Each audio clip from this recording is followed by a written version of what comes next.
रामकृष्ण हरी मंडळी श्री स्वामी समर्थ. आपल्या हिंदू धर्मामध्ये अमावस्या ही तिथी अत्यंत पवित्र मानली जाते. वर्षातून एकूण 12 अमावस्या येतात. प्रत्येक महिन्यामध्ये एक अमावस्या ही येते. हिंदू पंचांगानुसार फाल्गुन महिन्याच्या कृष्ण पक्षातील अमावस्येला दर्श अमावस्या म्हटलं जातं आणि ही अमावस्या हिंदू वर्षातील शेवटची अमावस्या मानली जाते. कारण त्यानंतर लगेच चैत्र नवरात्री आणि चैत्र महिन्याला सुरुवात होते. गुढीपाडव्यापासूनच नवीन हिंदू वर्षाची सुरुवात देखील होत असते. यंदा 2026 मध्ये दर्श अमावस्या ही नेमकी कधी साजरी करावी याबद्दलचा संभ्रम निर्माण झालेला आहे. पंचांगानुसार फाल्गुन कृष्ण पक्षातील अमावस्या तिथी बुधवार 18 मार्च 2026 रोजी सकाळी 8:25 सुरू होत आहे. ही तिथी दुसऱ्या दिवशी म्हणजेच गुरुवार 19 मार्च 2026 रोजी सकाळी 6:52 संपणार आहे. दर्श अमावस्या 18 मार्च रोजी पूर्ण दिवस व्यापून असल्याने अनेक ठिकाणी 18 मार्चलाच ही अमावस्या जी आहे तर ती साजरी केली जाईल. मात्र हिंदू धर्मामध्ये उदय तिथीला विशेष महत्त्व असल्याने स्नान आणि दानासाठी 19 मार्चचा दिवस जो आहे तो श्रेष्ठ मानला जातो. अमावस्येला पवित्र नद्यामध्ये स्नान करणं आणि दानधर्म करणं अत्यंत शुभ मानलं जातं. अमावस्येच्या दिवशी आपण घरामध्ये काही उपाय केले तर आपल्या घरामध्ये अखंड लक्ष्मी प्राप्ती होते. यासोबतच पितृदोष देखील दूर होतो आणि आपल्या घरावर काहीही नजरबाधा, काही शत्रुपीडा असेल तर ती देखील दूर होत असते. यासाठी अमावस्या तिथीला सकाळी लवकर उठायचं आहे. पहिल्यांदा आपलं घर जे आहे, आपलं अंगण जे आहे तर ते आपल्याला साफ करायचं आहे. सकाळी उठल्या उठल्या तुम्हाला दारामध्ये हळदीचं पाणी शिंपडायचं आहे. त्यामुळे आपल्या घरामध्ये कोणतीही वाईट बाधा जी आहे तर ती होत नाही, ती येत नाही आणि आपल्या घराचं संरक्षण जे आहे तर ते होत असतं. त्यासाठी आपण न विसरता हळदीचं पाणी आपल्याला उंबरट्यावरती आणि आपल्या दाराबाहेर शिंपडायचं आहे. मुख्य दरवाजाच्या बाहेर उंबरट्यावरती हळदीचं पाणी शिंपडल्याने उंबरट्याच्या दोन्ही बाजूला देखील हळदीचं पाणी शिंपडायचं. कारण की उंबरट्याजवळ आपल्या पितरांचा वास असतो आणि अमावस्येच्या तिथीला पितृ जी असतात तर ती पृथ्वी तलावरती येत असतात. आपली कोण सेवा करते ते बघत असतात. जर आपण अशा सेवा केल्या तर पितृ प्रसन्न होतात, आपल्या घरातील पितृदोष दूर होतो. त्यानंतर आपल्याला शुभ आशीर्वाद देत असतात. त्यामुळे आपलं मुख्य प्रवेशद्वारासमोर तुमचं जर काही अंगण असेल तर ते तुम्हाला स्वच्छ करून घ्यायचं आहे. या दिवशी आपल्या घरातील जे काही जाळजळमट असेल तर ते देखील आपल्याला स्वच्छ करायचं आहे. अमावस्येच्या तिथीला तुम्ही तुमच्या घरातील तुमचं अगोदर सफाई झालेली असेल तरी देखील थोडंसं का होईना कानाकोपऱ्यामधून आपल्याला झाडू फिरवायचं आहे, जाळजळमट काढायचं आहे. त्यामुळे घरातील अलक्ष्मी निघून जाते आणि घरामध्ये माता लक्ष्मीचा वास राहतो. अमावस्या ही तिथी वाईट नसून अत्यंत शुभ मानली जाते. कारण की दिवाळीचे लक्ष्मीपूजन सुद्धा आपण अमावस्येच्या मुहूर्तावरती करत असतो. ही जी काही आजची जी अमावस्या आहे तर ती दर्श अमावस्या आहे. त्यामुळे आपल्याला या दिवशी आपण जे काही करू तर त्यामुळे आपले ग्रह जे असतात तर ते मजबूत होत असतात. त्यांना नशिबाचा निर्माता देखील मानलं जातं. या दिवशी शनिदेव माणसाला त्याच्या कर्मानुसार फळ देत असतात. चुकीच्या कृत्याची शिक्षा देखील देत असतात. जर एखाद्या व्यक्तीवर शनीची कृपा असेल तर त्याची सर्व कामे यशस्वी होतात. परंतु शनी अशुभ स्थितीत असेल तर जीवनामध्ये अनेक अडथळे निर्माण होत असतात. त्यासाठी आपल्याला या दिवशी मोहरीचं तेल आणि काळे तीळ देखील आपल्याला शनिदेवाला अर्पण करायचं आहे. त्यानंतर लोखंडी वस्तू, काळे तीळ दान करा. या दिवशी आपण ओम शम शनेश्वराय नमः या मंत्राचा 108 वेळा जप देखील करायचा आहे.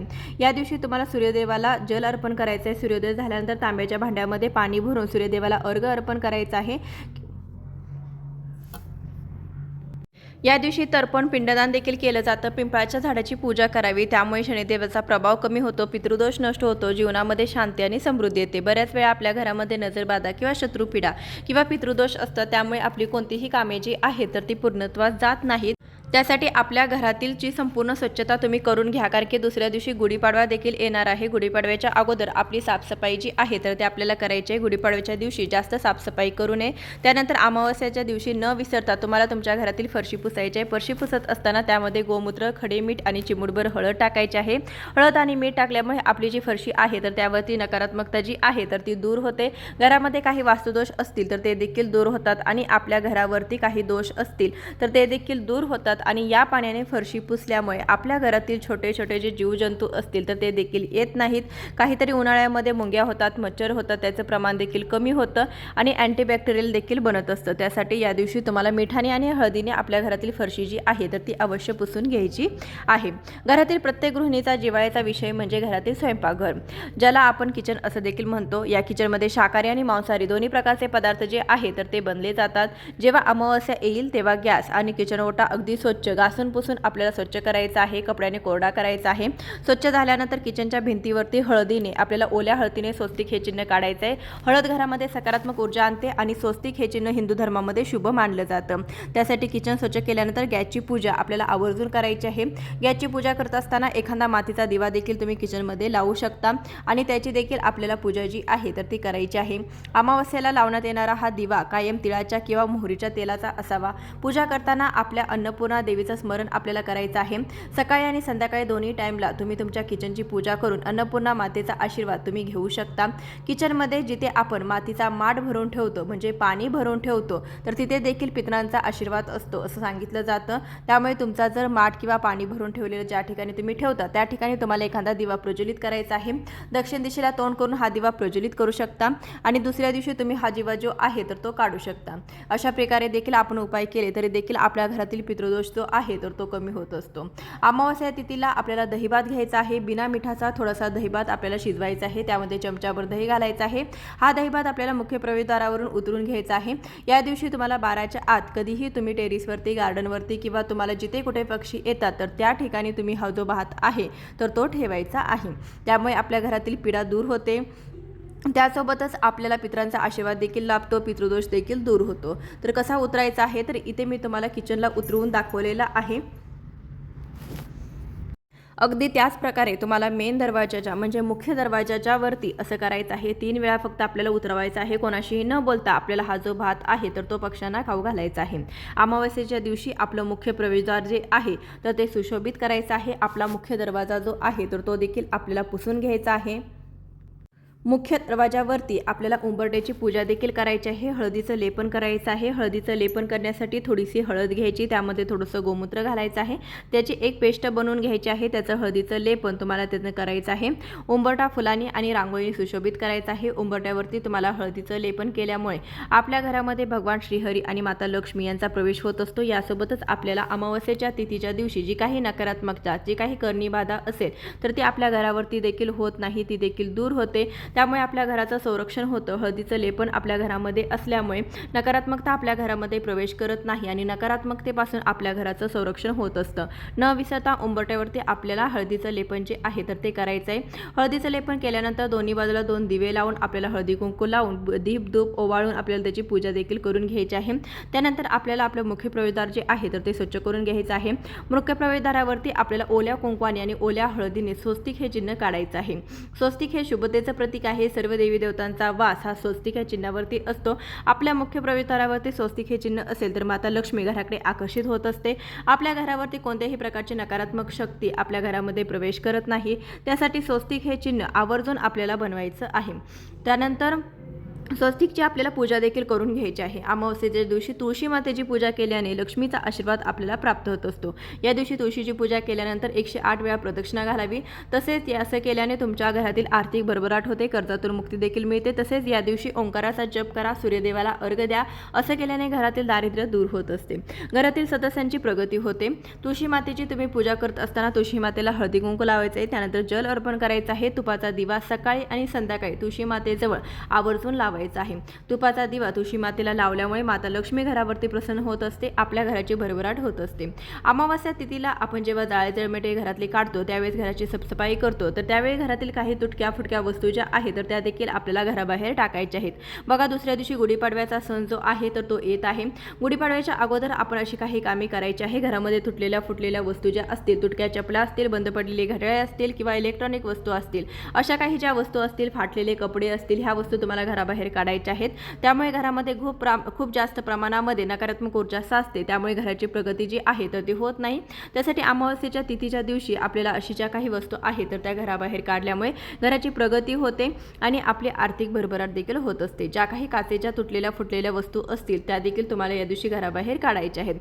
ज्यांच्या कुंडलीमध्ये पितृदोष आहे किंवा ज्यांच्यावरती शनीचा प्रभाव आहे अशा लोकांनी किंवा ज्या लोकांना 7.5 सुरू आहे तर त्यांनी या दिवशी अमावस्येच्या दिवशी पिंपळाच्या झाडाची पूजा ही आवर्जून करायची आहे। पिंपळाच्या झाडामध्ये साक्षात भगवान श्रीहरी विष्णूंचं रूप असतं। साक्षात भगवान विष्णूंचं रूप म्हणजे पिंपळाचं झाड असतं। असं मानलं जातं की अमावस्येच्या दिवशी आपले पितृ जे आहे तर ते देखील पिंपळाच्या झाडावरती येत असतात। त्यासाठी या दिवशी तुम्हाला पिंपळाच्या झाडाची पूजा करायची आहे। पिंपळाच्या झाडाला एक दिवा देखील प्रज्वलित करून घ्यायचा आहे। या दिवशी पिंपळाच्या झाडाला तुम्ही 108 किंवा 11 प्रदक्षिणा देखील घालू शकता। ओम नमो भगवते वासुदेवाय नमः या मंत्राचा जप देखील तुम्हाला करायचा आहे। त्यामुळे आपल्या घरामध्ये माता लक्ष्मीचा वास असतो आणि आपल्या घराची प्रगती होत राहते। अमावस्येच्या दिवशी आपल्या देवांची जी पूजा आहे तर ती पूजा करत असताना आपले देव जे आहे तर ते आपल्याला पंचामृताने साफ करायचे आहे। त्यामुळे आपल्या घराची प्रगती जी होत असते। या दिवशी माता लक्ष्मीच्या मूर्तीवरती तुम्हाला पंचामृताने अभिषेक अवश्य घालायचा आहे। याशिवाय सर्व देवी देवतांची तुम्हाला या दिवशी जी देव आहे तर ते साफ करायचे आहे। साफ करत असताना तुम्ही पंचामृताचा वापर अवश्य करावा। या दिवशी तुम्ही श्रीयंत्रावरती कुंकुमार्चन देखील करू शकता। आपल्या अन्नपूर्णा मातेच्या मूर्तीवरती धान्यार्पण देखील करू शकता। असे छोटे छोटे उपाय जे आहे तर ते तुम्ही या दिवशी नक्कीच करून पाहावे। या दिवशी तुम्ही कोहळा देखील बांधू शकता। त्याचे देखील अनेक फायदे आहेत। आपल्यापैकी काहींना माहीत असेल किंवा माहीत असेल कोहळा बांधण्याची जी पद्धत आहे तर ती खूप जुनी आहे। त्याचे महत्त्व आपल्या घराचे संरक्षण करणे असंच आहे। कोहळा आपल्या घराच्या मुख्य दरवाजावरती बांधला जातो। त्यामुळे आपल्या घराला दृष्ट शक्तीपासून संरक्षण मिळत असतं आणि कोणाच्याही वाईट नजरेपासून घर सुरक्षित राहत असतं। कोहळा बांधल्याने घरातील लोकांना दीर्घायुष्य आणि आरोग्य लाभतं असा देखील विश्वास आहे।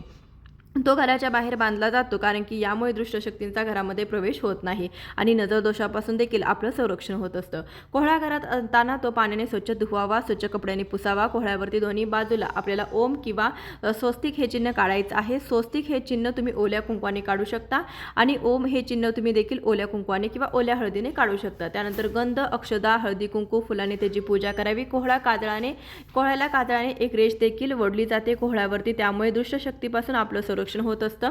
हा कोहळा आपल्याला लाल वस्त्रामध्ये बांधून मुख्य दरवाजावरती लटकवायचा आहे जेणेकरून तो सर्वांना दिसेल। कोहळा शक्यतो शनिवारी किंवा अमावस्येला बदलावा जेव्हा तो खूप जास्त खराब होईल तेव्हा कोहळा सूर्यास्तानंतरच बांधावा। जर लाल वस्त्रात बांधलेला कोहळा लवकर खराब झाला तर तो दृष्ट शक्तींचा नष्ट होण्याचं चिन्ह देखील मानलं जातं।